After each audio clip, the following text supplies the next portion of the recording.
नमस्कार, आप देख रहे हैं पंजाबकेसरी.com और मैं हूं आपके साथ कोमल पवार। नोबेल पुरस्कार प्राप्त मोहम्मद यूनुस के नेतृत्व में बांग्लादेश का इतना पतन हो जाएगा, ये शायद किसी ने सोचा भी नहीं होगा। वैसे असल में तो यूनुस सिर्फ सजावटी नेता ही रह गए हैं। असली उन्मादी हुकूमत तो उन खालिदा जिया के लोगों की चल रही है जो छात्र आंदोलन के रास्ते कुर्सी पर जमे हुए हैं।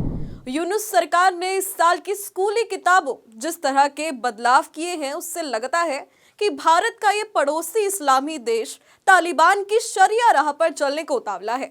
इस्लामी राज में महिलाओं को दोयम दर्जे की नागरिक मानते हुए उन पर अनेक प्रकार की पाबंदियां थोप दी जाती हैं। अफगानिस्तान में गद्दी पर जमे बैठे तालिबान के ज्यादातर फरमान भी महिलाओं पर तमाम तरह की पाबंदियां लगाने वाले ही होते हैं। ठीक वैसे ही संकेत बांग्लादेश में स्कूली किताबों में किए गए बदलाव दे रहे हैं। पिछले साल तक पढ़ाई जाती रही पुस्तकों में जो चीजें बच्चे पढ़ रहे थे, उनमें भारी बदलाव दिखता है।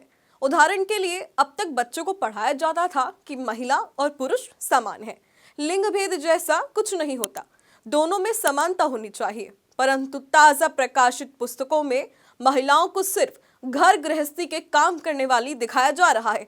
जाहिर है कि लैंगिक समानता की वकालत करने वाले उदारवादी वर्ग को इससे परेशानी होगी। इसके विरोध में कुछ आवाजें भी उठी हैं। महिलाओं के अधिकारों को लेकर चिंता पैदा हुई है। बांग्लादेश में इससे पहले जिन शेख हसीना की सरकार थी, वो कुछ हद तक बीच के रास्ते पर चलती दिखती थी, लेकिन आज की मोहम्मद यूनुस की अंतरिम सरकार की लगाम स्पष्ट रूप से मजहबी उन्मादियों के हाथ में दिखती है।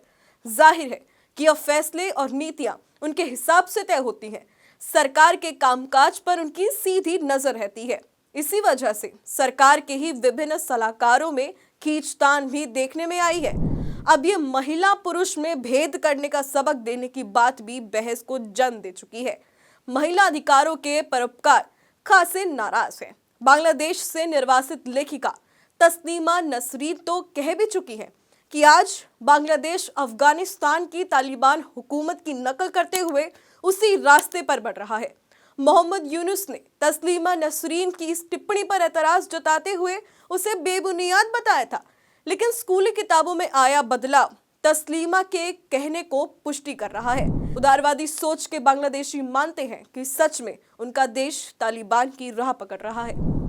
कई मीडिया रिपोर्ट्स बताती हैं कि 2024 में अमार बांग्ला बोई पुस्तक में अमार बॉडी काज यानी कि हमारे घर के काम शीर्षक से छपी कहानी में पुरुष और महिला दोनों को घर के काम करने वाला बताया गया था। आज की सोच भी यही है कि पुरुष और महिला दोनों मिलकर घर के काम करते हैं, लेकिन अब जो नया संस्करण छपकर आया है उसमें दिखाया गया है कि घर के ज्यादातर काम महिला करती है।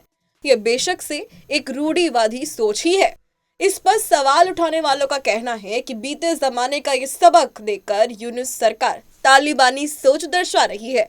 शिक्षा क्षेत्र में काम कर रहे जानकारों का मानना है कि स्कूली किताबों में महिला और पुरुष में समानता का सबक दिया जाना चाहिए, तो वही बांग्लादेशी समाज में महिला को आगे आने के लिए अवसर दिए जाने चाहिए और उनको बराबर का महत्व भी दिया जाना चाहिए। लेकिन बांग्लादेश का दुर्भाग्य है कि आज वहाँ आधुनिक सोच की बजाय पाषाण कालीन सोच हावी हो रही है। समाज में अल्पसंख्यकों को निशाना बनाने की जहरीली सोच रोपी जा रही है। यूनुस सरकार तालिबान हुकूमत को उतावली है और डर ये है कि आगे ये सरकार महिलाओं के विरुद्ध फतवे जैसे ना जारी करने शुरू कर दे, जैसा कि अफगानिस्तान में हो रहा है। बहरहाल अभी के लिए सिर्फ इतना ही। देश और दुनिया की तमाम खबरों के लिए देखते रहें पंजाबकेसरी.com।